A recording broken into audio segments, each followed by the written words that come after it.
La familia Lucchese estuvo implicada en todos los ámbitos económicos de la ciudad de Nueva York. No habían sido educados en el sentido académico, pero entendían de negocios. La traición siempre estuvo presente dentro de esa familia, una traición orquestada que permitió al gobierno procesar con eficacia a la cabeza de la familia.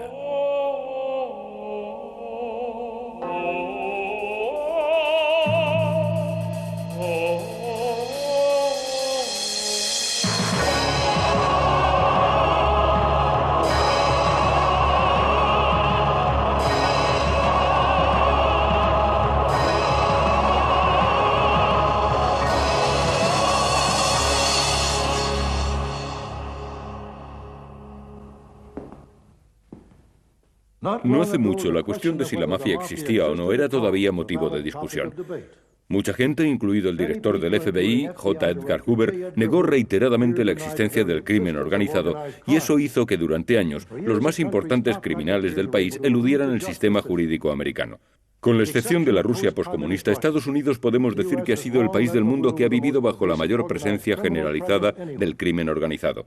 Sin embargo, mientras durante los primeros años la mafia prosperaba por la política de no intervención de Hoover, las décadas recientes han visto un incremento del acoso policial por la aplicación de la ley.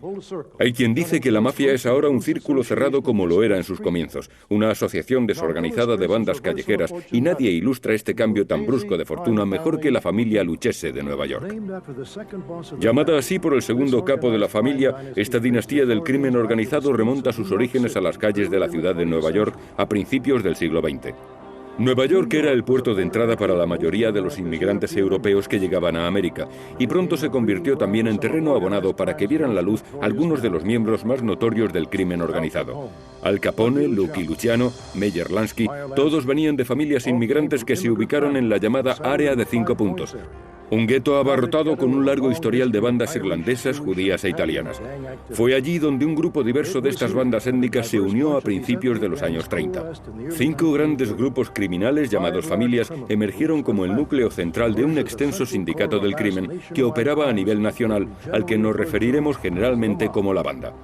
Los gángsters superiores de la era de la prohibición también crearon una comisión formada por los jefes de las 5 familias y de algunas otras, y es aquí, en Nueva York, donde los miembros de la comisión todavía se reúnen en secreto. Todavía discuten sobre negocios, todavía ordenan golpes, y todavía controlan las estafas que han convertido a estos jefes de la mafia en gente insultantemente rica.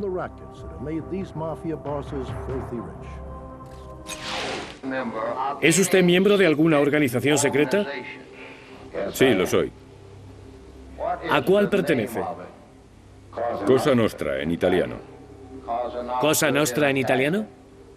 Nuestras cosas y nuestra familia, en inglés. En 1963, Joseph Valachi se convirtió en uno de los primeros miembros de la mafia en romper la omertá, el código de silencio, y en revelar los rituales secretos y el funcionamiento interno de la banda. Por primera vez el público oyó hablar de las 5 familias de la Cosa Nostra y de la jerarquía interna de estas organizaciones. En lo más alto está el boss, tras él el underboss y el consiglieri. Estos cargos serían el equivalente de la mafia de presidente, vicepresidente y consejero de una organización empresarial. Por debajo de estos la familia tiene un número de capos que lidera cada uno un ejército de soldados, la graduación más baja creada para los miembros de la familia, que junto con los hombres no miembros trabajan generalmente a nivel de calle. El nombre en la cima más alta de estas tablas familiares era Gaetano Lucchese, quien hacía tiempo había pasado a llamarse Tommy. Desde entonces a su estructura se la conocía como la familia del crimen de Lucchese. La organización de gángster, que llevaría más adelante su nombre, se desarrollaba ya cuando el joven Gaetano Lucchese llegó por primera vez a América con sus padres en 1905.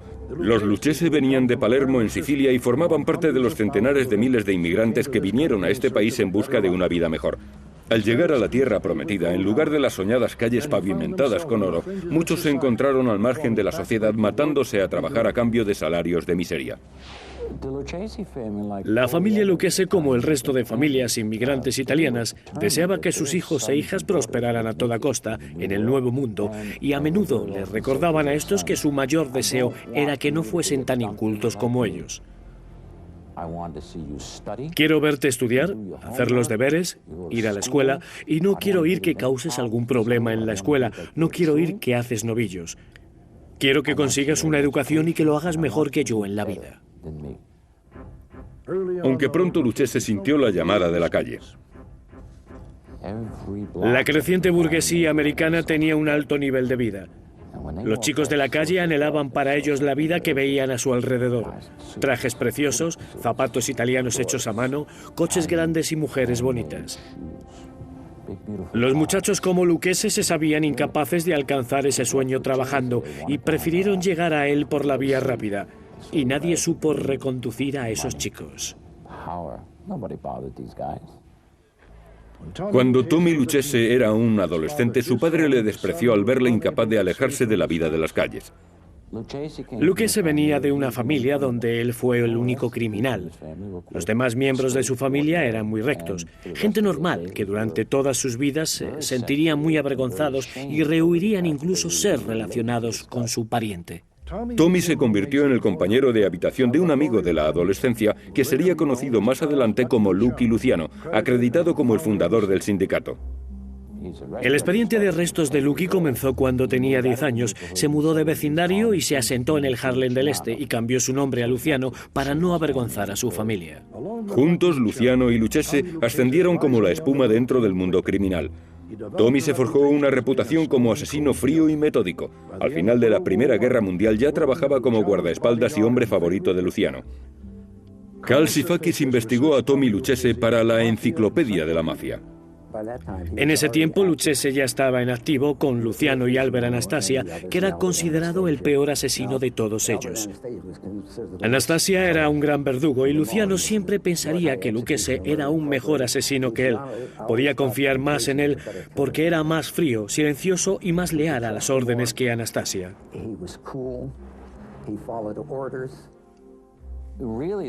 Realmente la mafia americana moderna, tal como la conocemos, nació en esas calles, en la escandalosa adolescencia de individuos como Luciano Lucchese, Frank Costello y Vito Genovese. Ellos se sentían fuertes porque formaban parte de lo que se denominaba una burgata, que significaba banda de muchachos delincuentes. El Harlem del Este era un barrio de inmigrantes realmente duro, era violento y miserable y estaba literalmente abarrotado. Pero de él no solo salieron criminales. Ese barrio vio crecer también a Fiorello La Guardia, a jueces y a distinguidos hombres de negocios. Pero ¿por qué en un barrio de inmigrantes algunos chicos acaban dentro de la burgata y otros van a la universidad? No lo sabemos, forma parte del destino de cada uno. Lucchese, Luciano y muchos de sus amigos se convirtieron eventualmente en miembros de la gran banda dirigida por Joe el Jefe Masseria, un siciliano que amplió su negocio criminal fuera del barrio de Harlem del Este. El contrabando era su fuente principal de ingresos ilegales posibles gracias a la prohibición en todo el país de venta de alcohol. Mientras que algunos esperaban que esta acabase con los problemas sociales de América, en realidad dio alas a los gángsters.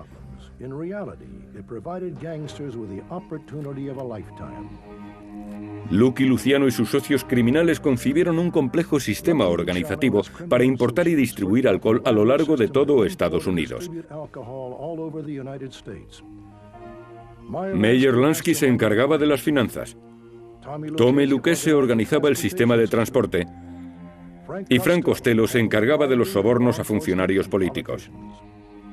Estos chicos eran mentes innovadoras, eran inteligentes, astutos y, aunque no habían sido educados en el sentido académico, entendían de negocios, entendían del mercado. Tenían todos los talentos indispensables para convertirse en importantes hombres de negocios, pero por razones que todavía desconocemos, eligieron otro camino, el del crimen. A mediados de los años 30, el negocio del contrabando había llegado a ser altamente competitivo y peligroso, con guerras por el control de los territorios estallando a lo largo de toda América. Mientras, en Nueva York, Joe el Jefe vio amenazada su supremacía por un siciliano recién llegado, el ambicioso Salvatore Maranzano. Maranzano llegó e intentó hacer una limpieza en la banda, dejando solo a individuos de origen siciliano. Erradicaría a todos los demás y los sicilianos lo controlarían todo. Maranzano solo confiaba en los sicilianos de su misma ciudad natal, Castellemare del Golfo. La pelea entre Masseria y Maranzano llegó a conocerse como la Guerra de los Castelemareses. Mientras la guerra se extendía, los jóvenes y americanizados italianos y sus socios gángsters judíos conspiraban para librarse de lo que llamaron el viejo bigote Pitts, cuya rivalidad vieron como obstáculo para el verdadero salto hacia el éxito. Meyer Lansky lo resumía mejor que nadie. Decía, mira, el vendedor de Chevrolet no dispara contra los vendedores de Ford, ¿verdad? ¿Es este su objetivo, acabar con la competencia? ¿Por qué os disparáis unos a otros si hay suficiente pastel para todos? Lucky Luciano, ambicioso y astuto, fingió desertar al bando de Maranzano. Después llevó engañado a su viejo jefe, Masseria, a un restaurante de Coney Island, donde Masseria fue ejecutado, según contaron Vito Genovese, Joe Adonis, Albert Anastasia y Boxy Siegel. Maranzano cantó victoria y convocó una reunión de todos los gángsters italianos, proclamándose capo di tutti il capi, o jefe de jefes. Entonces dividió el negocio entre sus más leales. Este era el comienzo de las familias del crimen de la mafia como las conocemos hoy. Maranzano creó 5 organizaciones específicas casi militares y las dotó de una legión de miembros.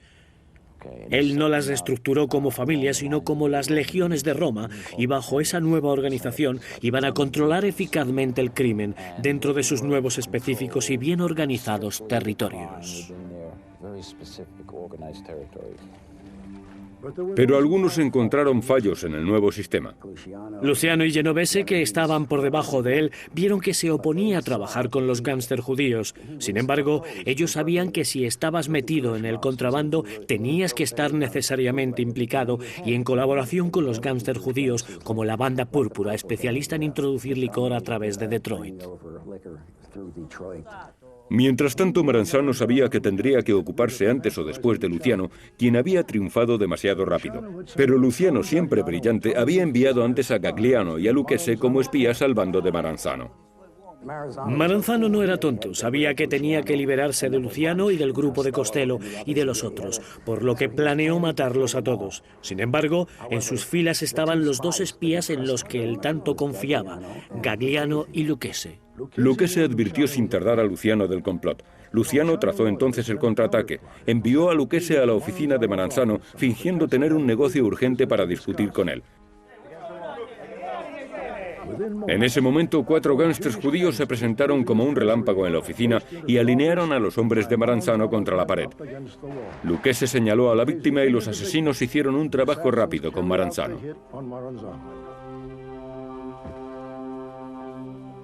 Lucchese escapó del lugar y cuando llegó la policía allí no había nadie excepto el cadáver. Este asesinato allanó definitivamente el camino para que se estableciese la nueva mafia americana.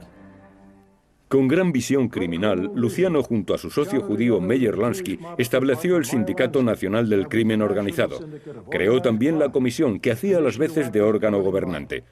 En Nueva York, las 5 familias constituidas por Maranzano fueron reorganizadas y a Tom Gagliano se le concedió la dirección de una de ellas, con Tommy Lucchese como su segundo. Después de que Gagliano muriera por causas naturales, Lucchese tomó el mando y condujo a la familia a su era más próspera y pacífica. Aunque su ocupación principal era jefe de la banda, Lucchese guardó su perfil bajo y se mantuvo al frente del negocio de ropa para camuflar su actividad criminal. Controló una gran empresa de ropa y al mismo tiempo reorganizó en la sombra todas las demás actividades de su grupo. Estaban obteniendo de 30 a 40 de los grandes al año permaneciendo en ese negocio. El dinero de verdad no estaba, por supuesto, en la ropa, sino en los negocios clandestinos que Lucchese conocía también. Además de prestamistas, la familia Lucchese también se movió en otra gran fábrica de dinero, el juego. Este era un negocio honrado para gángsters, ya fueran italianos, judíos u otros. Boxy Siegel entraría en escena. Lo primero que le atraería sería el juego. Los juegos en la calle, juegos de bajo nivel, gente tirando dados contra la pared de ladrillo, con montones de dinero cambiando de manos, gente apostando. Puedes poner en marcha una sala de dados y eso puede no parecer un gran negocio, pero cuando tienes 6 salas funcionando a tope 24 horas al día con apuestas altas, te estás llevando miles y miles de dólares por hora. La banda no siempre estaba de acuerdo en todos los negocios que emprendían. Uno de los que causó la disconformidad más grande fue el tráfico de heroína. Tommy Lucchese se opuso al tráfico de drogas por el peligro que eso suponía para la familia. Otros, incapaces de dejar pasar por alto los enormes beneficios, decidieron abarcarlo. Todos tomaron su parte del pastel de los beneficios de este tráfico ilegal. Lucchese también consiguió su parte, ya sabemos. Se mantuvo al margen, pero no renunció a su parte. Mientras que el crimen organizado ha hecho siempre el dinero a través del juego, la prostitución y la extorsión, fue sobre todo a partir de la prohibición cuando la banda comenzó a buscar nuevos negocios ilegales. El grupo de Tommy Lucchese era particularmente receptivo a encontrar nuevos esquemas lucrativos que trajesen montones de dinero en efectivo. Estuvieron implicados sobre todo en delitos como el asesinato, el préstamo de dinero, el juego, el chantaje laboral, la obstrucción a la justicia, la corrupción política. Los Lucchese estuvieron implicados en todos los ámbitos del sistema económico de Nueva York. Lucchese aprendió que la clave para una estafa industrial era tomar el control de los sindicatos y después exprimir a los dueños del negocio. Esta táctica era especialmente efectiva en las empresas textiles y de construcción. En el caso de la industria textil, el crimen organizado y la familia Lucchese en particular descubrieron que había una clave principal: el sindicato de camioneros. Hay un sindicato local de camioneros que representa virtualmente a todos los conductores de camiones de la industria textil. Si tomas el control de ese sindicato local como ellos hicieron, tienes el poder. ¿Y para qué sirve el poder? Porque si el sindicato de camioneros hace huelga, nada se mueve en esa industria. Ocurría lo mismo en la construcción. Como ayudante de la Fiscalía de Estados Unidos, Michael Chertoff aprendió cómo operaba la banda. Tenían la capacidad, a través de los sindicatos, de paralizar una obra, de retrasarla ilimitadamente, de asegurarse de que el hormigón era entregado lo suficientemente tarde para parar el trabajo. Y ellos sabían que creando ese tipo de problemas podían hacer perder, si lo deseaban, a las compañías millones de dólares. Eso es poder.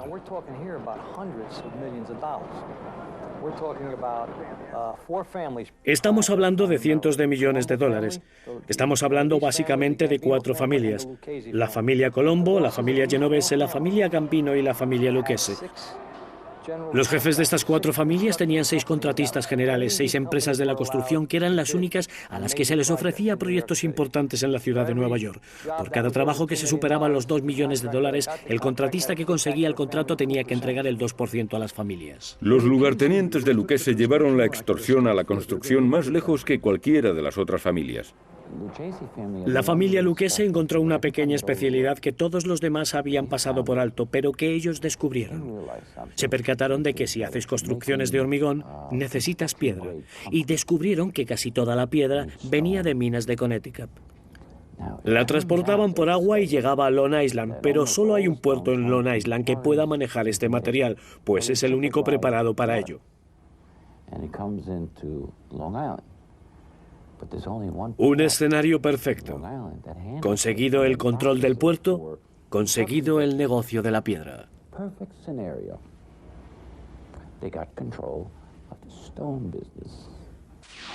La familia Lucchese dio un nuevo significado al viejo refrán: la basura de un hombre es el tesoro de otro. Tomaron el control de la industria del transporte de basuras y ganaron con él millones. La factura de la recogida de basuras del World Trade Center de Nueva York era de $1.100.000 al año. Estaba claro que el transporte de esa basura no valía ni de lejos $1 millón, pero ¿qué podían hacer los responsables del World Trade Center? Ellos sabían perfectamente que no encontrarían a ningún otro transportista de basuras que se hiciera cargo de su basura. Algunos dueños de negocios intentaron rebelarse contra la banda, pero se encontraron luchando en una guerra peligrosa y desigual. Siempre estaba presente la amenaza de la violencia. Teníamos cintas en las que gángsters se sentaban con contratistas y les contaban historias sobre gente que había desaparecido o había recibido palizas. Eran mensajes subliminales para dejar claro el mensaje de que podría sucederles también a ellos. A ver si me aclaro. Ustedes lo que quieren es que trabaje con su compañía de transportes, aunque me cueste 3 veces más de lo que pago a la que trabaja ahora para mí. Eso sería lo más inteligente. ¿Y qué pasa si digo no? ¿Qué pasa si no quiero contar con ustedes? No pueden obligarme. Este es un país libre, amigo. No vamos a hacerle nada si no quiere hacerlo. Es verdad, es una decisión de negocios que tiene que tomar usted. ¿Conoce la compañía Alden Supply? Sí, está al otro lado de la calle. Sí, eso es. Ken Strauss, el propietario, lleva desaparecido un mes. Un día ya no volvió del trabajo a casa. El problema fue que Kenny tomó una mala decisión de negocios.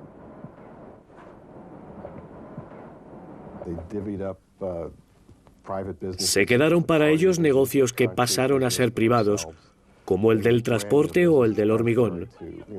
Llevaron sus negocios al margen del modelo americano.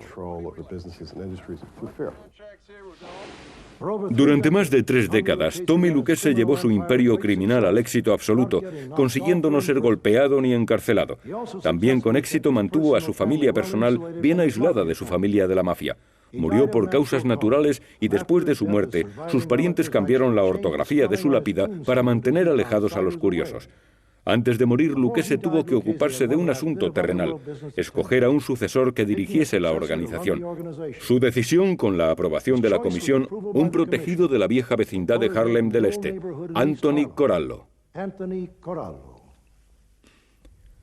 Incluso más que su antecesor y mentor, el historial de Anthony Corallo era el de un asesino tal como explica el exabogado Ronald Goldstock. Corallo era un individuo que llegó a la familia a través de la violencia.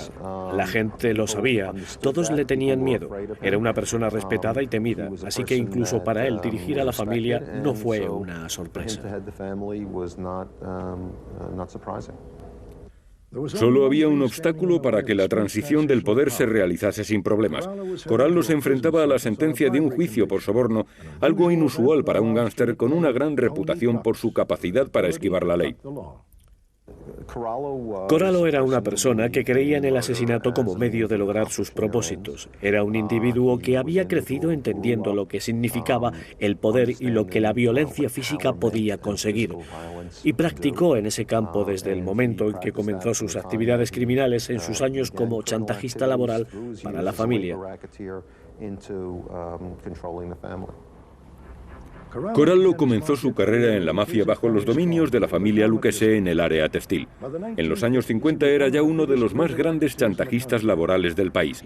Él y su socio impulsaron al poder al capo más infame de todos los tiempos, James Hoffa. Esta era un área compleja y muchos de los tradicionales grupos del crimen organizado realmente no sabían cómo explotarla. Tony Corallo y Johnny Dio Guardi lo hicieron. Johnny Dio era quien había repartido los papeles dentro del sindicato de camioneros y consiguió que Jimmy Hoffa se convirtiese en el jefe. Tony Corallo desempeñó un papel clave dentro del área de los chantajes laborales. Después del testimonio de Joseph Valachi, la guerra contra la mafia se convirtió en una prioridad para los legisladores. Pero los hombres en la cumbre como Corallo no sentían presión ni miedo. Las autoridades percibían que los métodos tradicionales de lucha contra el crimen no funcionaban con los miembros de la banda. Durante décadas, la mafia operaba con inmunidad casi absoluta a nivel local. Las estructuras de aplicación de la ley estaban corruptas de arriba a abajo. A nivel nacional, la Oficina Federal de Narcóticos batallaba en una guerra desigual con posibilidades limitadas. El FBI, bajo las órdenes de J. Edgar Hoover, decía que oficialmente no existía ninguna banda. Durante mucho tiempo, hasta la actualidad, le avergonzaba admitir la existencia del crimen organizado. El señor Hoover se negó a admitir incluso la existencia del crimen organizado.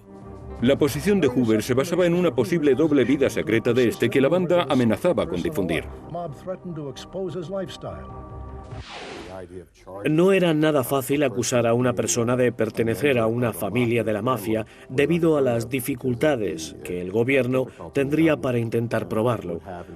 No tenían testigos confidenciales, no tenían grabaciones de discusiones entre miembros de la mafia en las que se indicasen los nombres de las familias o de los líderes o sus cargos dentro de la compleja estructura de la mafia. Todavía no.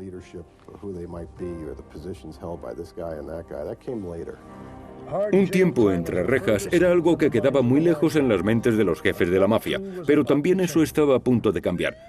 Después de funcionar de forma independiente, las agencias policiales locales, estatales y federales empezaron a cooperar entre ellas.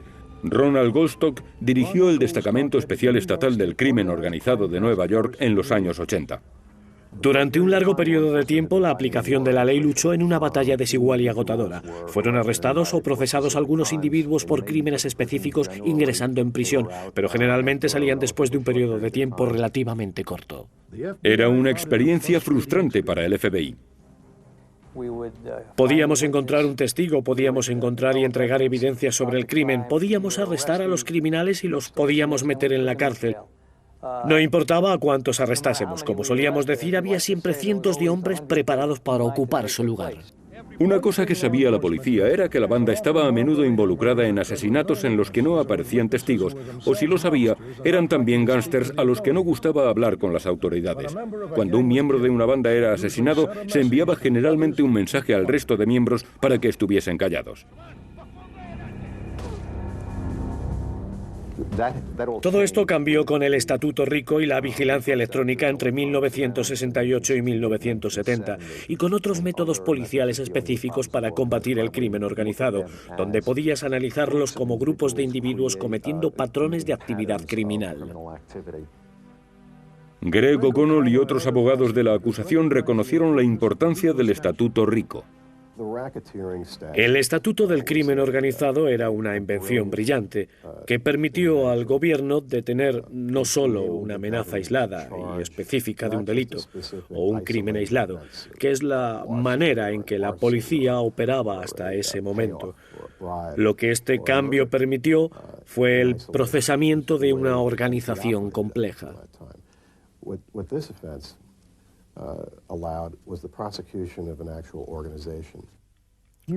No puedes atrapar a los líderes del crimen organizado en las calles, no están ahí.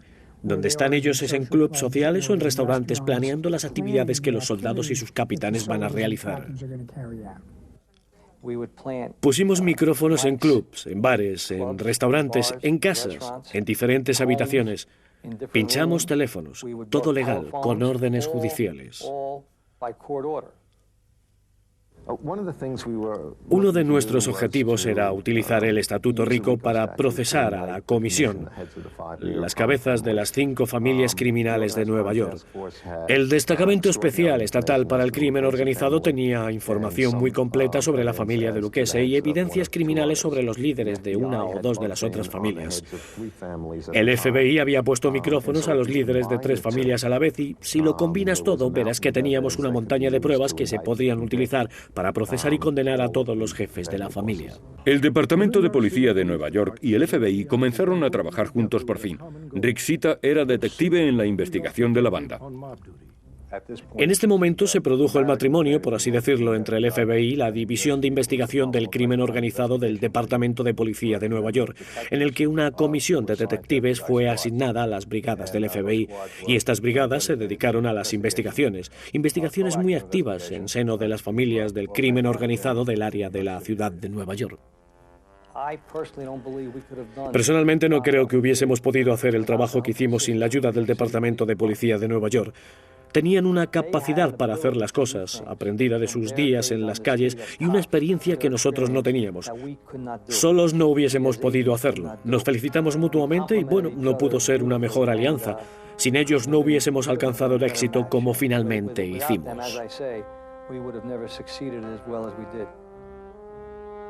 Uno de los logros más significativos del esfuerzo común fue la colocación de un micrófono en el Howard, propiedad de Sal Avellino.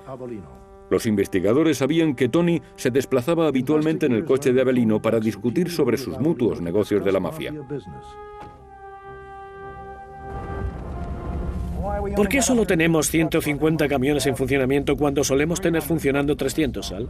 Tienen la mitad del otro lado. Vamos, Tony, lo estamos haciendo lo mejor posible. Aquí lo estáis destrozando. Bueno, es en nuestro mutuo beneficio que las cosas sigan saliendo bien. Este es el negocio que más ingresos nos genera. Los investigadores sabían que ese coche sería clave en su investigación.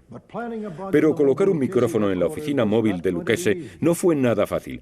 El coche estaba siempre aparcado en la casa de Sal Avellino, bajo control, y cuando estaba aparcado lejos de esta, nunca se dejaba sin vigilancia. Mientras lo conducía, Avellino circulaba deliberadamente por rutas siempre diferentes y complicadas para evitar cualquier intento de seguirle.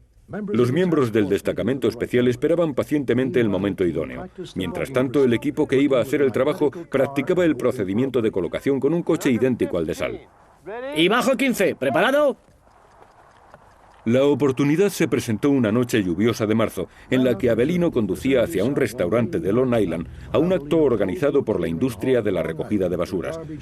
Avelino llevó el Jaguar hacia 2 de sus matones, cuyo trabajo consistía en vigilar el coche mientras su jefe estaba lejos. Mientras tanto, el equipo de expertos observaba desde el extremo más lejano del aparcamiento. Con la lluvia cayendo sobre ellos, los 2 hombres de Avelino finalmente decidieron que era seguro dejar el coche un momento y resguardarse dentro de la sala. Fue en ese momento cuando los hombres del destacamento especial movieron ficha. Escalaron la cerca y salieron corriendo hacia el coche de Avelino. En un movimiento rápido abrieron la puerta y se pusieron a trabajar en el salpicadero, mientras uno del equipo se quedó atrás con un walkie-talkie por si se acercaba alguien al coche.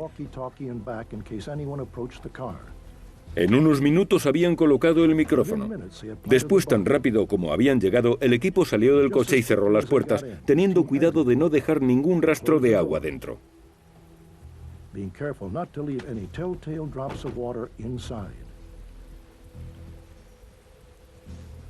Cuando más tarde Avelino abandonó el acto, sus 2 guardaespaldas le ayudaron a entrar en el coche sin que ninguno de ellos sospechase ni remotamente que el Jaguar había sido manipulado. Aquí se puede oír a Tony y Avelino discutiendo sobre el reclutamiento de sus hijos para las filas de la mafia. Andy Russo acaba de meter a su otro hijo, el más pequeño. ¿Cuándo? Lo supe en el último, hace poco, no sé cuándo, ya sabes, en el último año. Introducen a todos sus hijos. Sí, ya ha metido a sus 2 hijos. ¿Meterás tú a tus hijos? No, ahora no. Quiero decir que no. Mi idea es que no. Quizás piense otra cosa dentro de 5 años o 10, pero ahora mismo mi idea es que no. El objetivo original de la investigación era recoger evidencias, las más posibles, sobre la industria del transporte. Bueno, como sabe, grabaron conversaciones del jefe de la familia Lucchese hablando sobre una variedad de intereses de la familia, incluyendo el caso del hormigón, y esas cintas fueron la base para lo que más adelante se conocería como el caso de la comisión. El trabajo de la oficina de la Fiscalía de Estados Unidos provocó la caída de las cabezas de todas las familias del crimen de Nueva York. Michael Chertoff lideró la acusación. Lo que se hizo en este caso fue básicamente probar las actividades de la comisión durante un periodo de 50 años. Teníamos pruebas de la famosa reunión de los jefes en Nueva York en 1957. Teníamos pruebas de otras reuniones de la comisión y de hecho demostramos cómo los miembros de la comisión se dividían los ingresos de la extorsión en la industria de la construcción en Manhattan. Jefes y su lugarteniente sentados y hablando sobre cómo repartir el dinero que recibían de las compañías hormigoneras que pagaban por cada contrato que conseguían en Manhattan. Básicamente lo que hizo la comisión fue dividir todos los contratos que implicaban verter el hormigón, que tenía un valor de unos $2 millones entre las 4 familias. Se saltaron a la familia de Bonanno en esta conspiración. Y cada trabajo daría lugar a pagar el 2% del precio del contrato a los jefes, que entonces lo dividirían entre las familias como su parte de esta operación de extorsión. También probamos que la comisión había autorizado el asesinato de Carmine Calante, que era el jefe de la familia Bonanno, en 1979, y lo hicimos a la antigua usanza. Utilizamos huellas dactilares, utilizamos pruebas de testigos visuales y utilizamos pruebas circunstanciales de las cintas de vídeo y de las fotografías. Y con esas pruebas, las cintas de las líneas pinchadas, las pruebas físicas, las huellas dactilares, nosotros pudimos reunir el puzzle de las actividades de la comisión desde el comienzo de los años 30.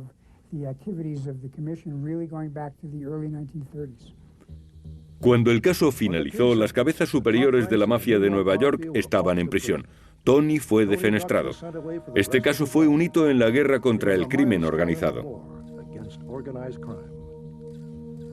Todos los que trabajábamos en el caso sabíamos que sería un caso legendario. Estábamos atacando a la cabeza más alta de la mafia.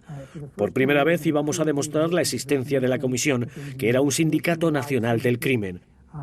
Íbamos a probar acontecimientos que habían ocurrido hacía 30, 40 o 50 años, de los que se había leído pero que nunca se habían podido probar en los tribunales.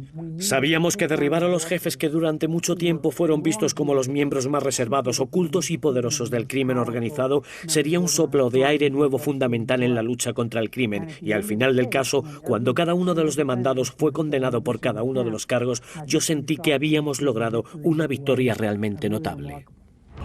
Tras su condena junto a otros gángsters superiores, Tony Corallo recibió una sentencia de 1 año de prisión por chantaje. Su periodo de 2 décadas como jefe de la familia había terminado. Cuando entregó las riendas del poder a Vic Amuso, Corallo probablemente no sabía que estaba contribuyendo indirectamente a la caída de su propia familia del crimen y hasta cierto punto de toda la mafia de Nueva York. El antiguo ayudante del fiscal de Estados Unidos, Greg O'Connell, cree que la asunción del liderazgo de Amuso y su principal ayudante, Anthony Gaspipe Caso, fue un momento crucial. Pienso que cuando Tony Corallo escogió a Vic Amuso para dirigir a la familia junto a Anthony Caso, firmó la sentencia de muerte de la familia Lucchese. Fue un reinado de terror en la familia Lucchese, en el que la traición fue una de las pautas de conducta que gobernó y en el que la trama, orquestada por Amuso y Caso, permitió al gobierno procesar con eficacia a la cabeza de esa familia. Un acontecimiento que trajo más problemas a la familia Lucchese fue su decisión de introducirse en el negocio del reemplazo de ventanas junto a la familia Genovese a través de un socio común, Peter Savino. Lo que sucedió fue que Peter Savino, como socio de los Genovese y asociado con un individuo llamado Jerry Pappas, soldado en la familia Genovese, buscaba un negocio en el que meterse. Y no en cualquiera, sino en un negocio próspero del que supiesen algo. Y como ya es sabido, ellos tenían experiencia en la construcción. Peter Savino había conocido a alguien implicado en el negocio del reemplazo de ventanas y pensó que podía ser una industria lucrativa para él. En los años 70 se sintió especialmente la escasez de petróleo, la dramática subida de los precios del fuel oil y en la gasolina, y llegó a ser evidente que era más rentable sustituir ventanas en los hogares y en los negocios que asumir el nuevo precio de la calefacción. Si usted miraba de cerca Nueva York y veía el número de proyectos de nueva construcción de viviendas, no había que ser muy listo para hacer una simple ecuación. Una cantidad enorme de ventanas para reemplazar es también una cantidad enorme de dinero que ahorrar en calefacción. Todo llegó como parte de un programa para aislar mejor los edificios y reducir los costes de energía, y muchísimos edificios en Nueva York y en otras partes del país no tenían ventanas térmicas aislantes de cristal. Tenían las ventanas instaladas allí desde hace 40 años que dejaban salir el calor y permitían que entrase el frío.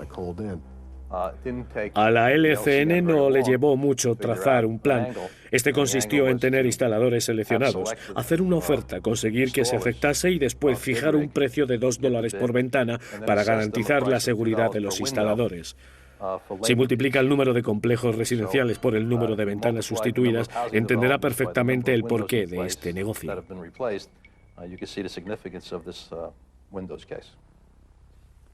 Mientras Vic Amuso y Tony Caso esperaban los beneficios de este lucrativo nuevo negocio de las ventanas, la ley empezó a acercarles. La investigación de un asesinato condujo a las autoridades hasta las víctimas, que fueron halladas enterradas bajo la fábrica de Peter Savino. Mientras desenterrábamos esos cuerpos, mientras estábamos allí viendo cómo esa prueba venía a nosotros, nos dimos cuenta de que teníamos lo que necesitábamos para ponernos en marcha, para enfrentarnos e involucrar a otra persona muy influyente y bien informada de la familia Genovese, y ese era Peter Savino. Estuvo 18 meses sometido a una investigación secreta que investigaba a numerosos miembros, capitanes, jefes inferiores y consejeros de las familias del crimen, hasta que finalmente cerramos el cerco. El caso de las ventanas fue procesado con éxito gracias a un testigo dispuesto a colaborar, Peter Savino. Él tenía un amplio conocimiento de las maquinaciones que permitieron que este caso fuese procesado, cómo se hicieron las ofertas, cómo se distribuyeron los pagos y cómo estos fueron obtenidos mediante extorsión.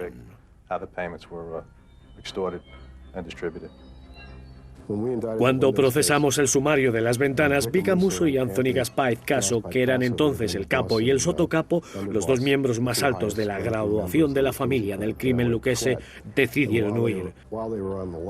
Y mientras estaban fugados, comenzaron una serie de contratos por sí mismos bajo su propia dirección, por la cual procesamos más adelante a Vic Amuso y a Gaspipe Caso. Creyéndose traicionados, llamaron a las puertas de capitanes que pensaron que podían ser los traidores. Los llamaron ratas y ordenaron a sus soldados que los matasen. Esto sucedió docenas de veces.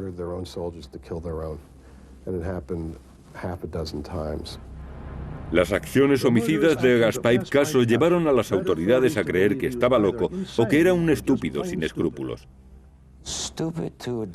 Estúpido a un nivel que casi corta la respiración.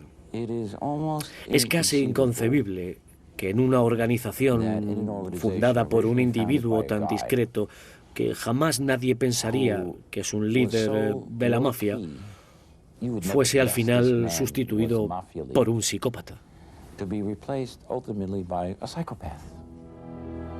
Amuso y Caso cada vez estaban más paranoicos. Incluso destituyeron a su principal verdugo, Peter Chiodo, cuando éste no pudo llevar a cabo un golpe. Después de esto, la vida de Chiodo cambió radicalmente. Se convirtió en testigo protegido. Eso haría también el pequeño Al Diarco. En 1993, Diarco entró en la oficina del FBI en White Plains después de haber sido etiquetado como un traidor. Fue un acontecimiento decisivo que los investigadores recibieron con gran expectación en su guerra contra una de las dinastías criminales más famosas del mundo entero. Muy bien, escuchémoslo. Bien. Voy a decirle lo que sé y también cómo lo he sabido.